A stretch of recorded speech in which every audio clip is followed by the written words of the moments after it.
Complex software and data integrations are a major challenge for enterprises looking to implement an all-around digital experience strategy.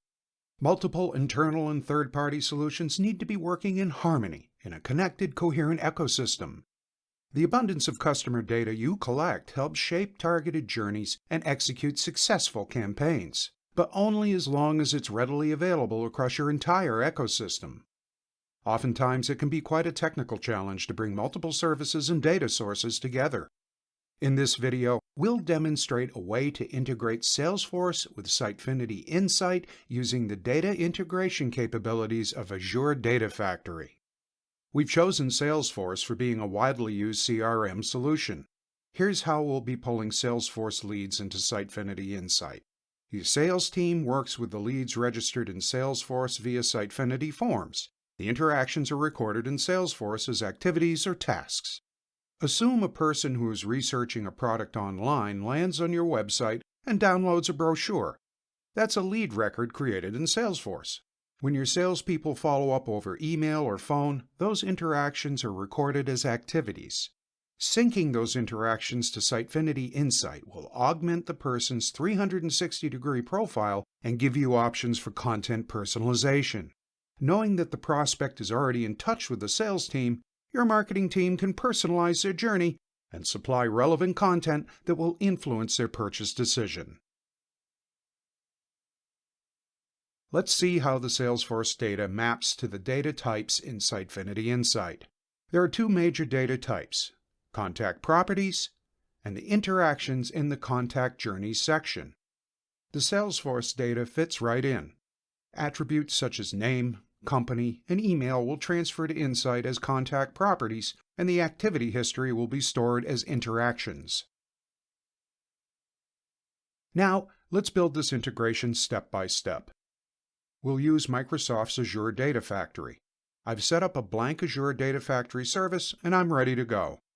Let's start by importing a template pipeline that you can download off our site. Azure Data Factory asks to configure the pipeline inputs. In our case, this is a Salesforce linked service. So, hit the Add New button. Fill in your username, password, and the secure token, and create the service. The second input is an Azure storage account, where we'll be temporarily storing the data in CSV format. Let's hit the Add New button again. I already have a dedicated storage account, so I'll select it and create the linked service. We're ready to import the template. Now we're in the pipeline editing view of Azure Data Factory. Let's examine it first and look at the various steps in the process. The first couple of activities supply the credentials for the next API calls to the Sitefinity Insight API server. In this pipeline, we're using the Insight API for CSV imports. It lets us specify a name for the imports we're performing so that we can execute it repeatedly. With the third activity, we retrieve the timestamp of the last data processed in the previous run. This way, each time we execute the integration pipeline, it will only be synchronizing data that has changed since the last run. The copy data activity is the one that does most of the work. It allows us to pick the data we would like to read in the Salesforce object query language. In our case, we're reading a bunch of fields from the leads object. With the where clause, we specify that we're only getting the records that have been changed since a given moment in time. The first time we execute the pipeline, this will be a default value, but for each run it will be the maximum last modified date of the previous run. With this pipeline, we practically import just contacts to Insight. To do that, we need to format the resulting CSV in a particular way. We do that in the Mappings tab of the Copy Data activity. To import contacts, we need to specify two mandatory fields. The first one is Unique ID, or the identifier of the lead. The second is Timestamp, a property showing the time when a given record was changed. Through mapping, we rename the last modified date to timestamp. This property specifies the last import delta. The other fields here will be imported as contact properties in Sitefinity Insight. Once the data is read and stored in the CSV file in the Azure Blob storage, the pipeline performs a POST request to the Sitefinity Insight API to create an import job.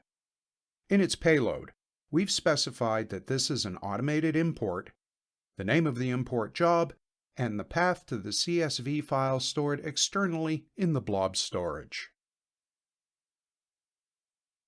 Now, let's complete the configuration before executing the integration pipeline. Go to the Pipeline Variables view. We should provide values for all but the last 3 fields, which are internally used in the pipeline.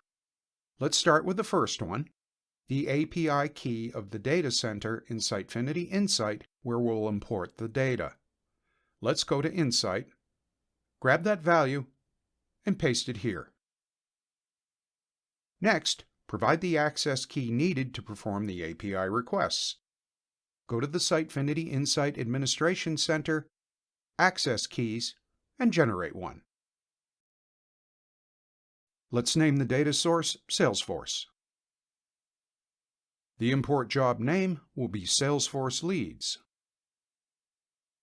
The variable StartFrom is used just once, the first time the pipeline is executed, with a default value for the last modified date of the leads.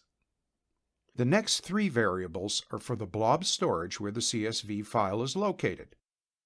The very last activity in the pipeline uses them to compose the file path to be passed to the import API.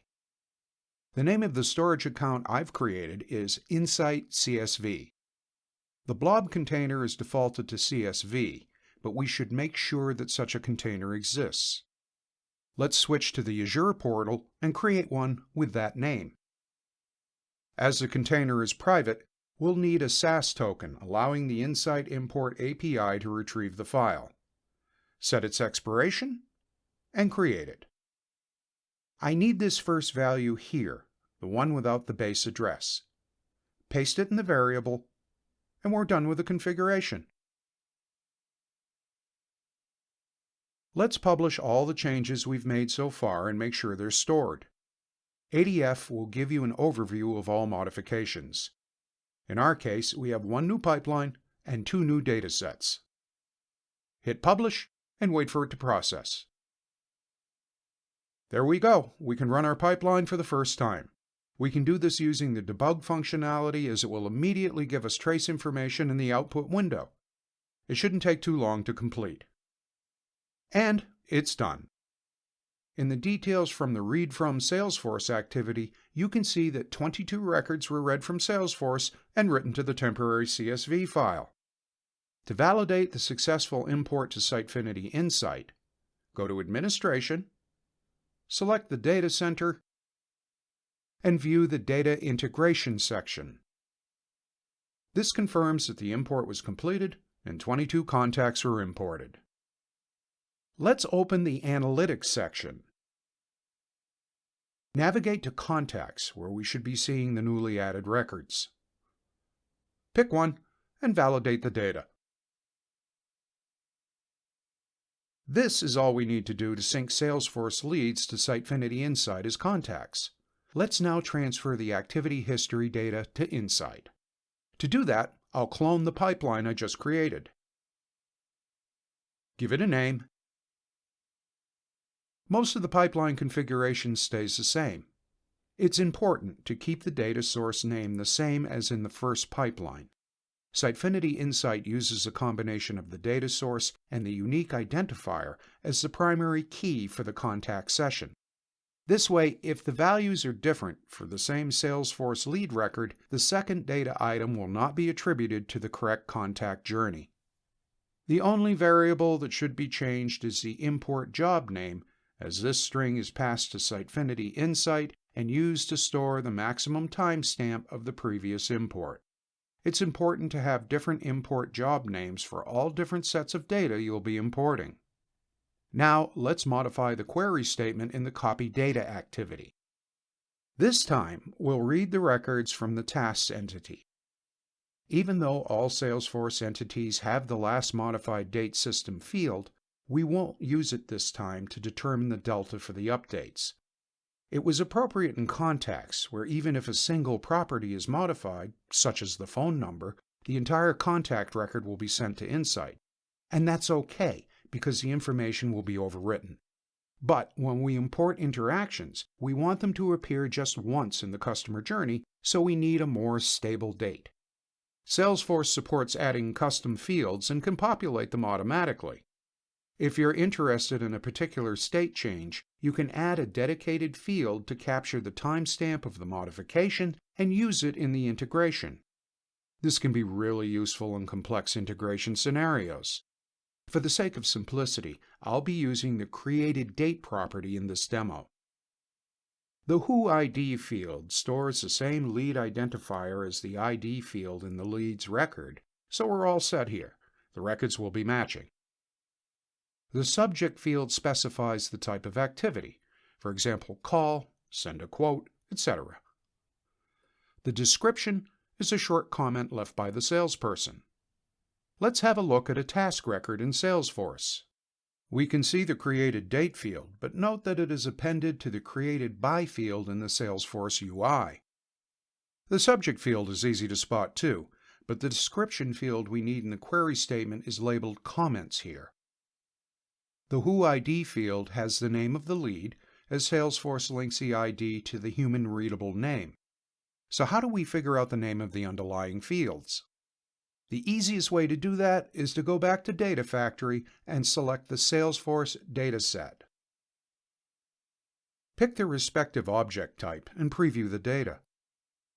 Here you can see the object name, task in this case, but custom objects in Salesforce are usually suffixed with the string __C. All the fields are listed with their machine names that you can use in the query statement. The custom fields are suffixed with the string __C. The query is updated, and the last thing we need to do is select how the retrieved data is written into the CSV file. Let's go back to the Mapping tab data in the Copy Data activity. We'll rename the Who ID field to the required unique ID. This time we won't import any contact properties, so let's remove these.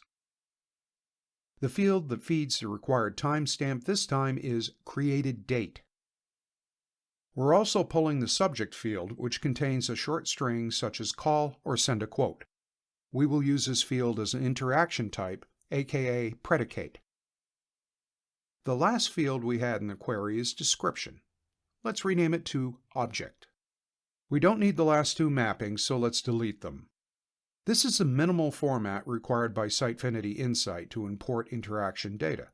It consists of the unique identifier of the contact, the timestamp of the interaction, and a predicate, which stands for the type of interaction. The object provides more details of what happened. And that was the last configuration we had to do. Now let's publish the new pipeline and run it once in debug mode. The run is completed, and we can check the result in Sitefinity Insight. It recorded 2 activities for Brenda. Let's look up the contact. As you can see, the interactions are displayed in the journey. The very last thing we need to do is schedule a trigger for each pipeline. Go to the pipeline and hit the Add Trigger button. Add a new one and name it. Then specify how often it will be executed and press OK. Go to the other pipeline and select the trigger we just created.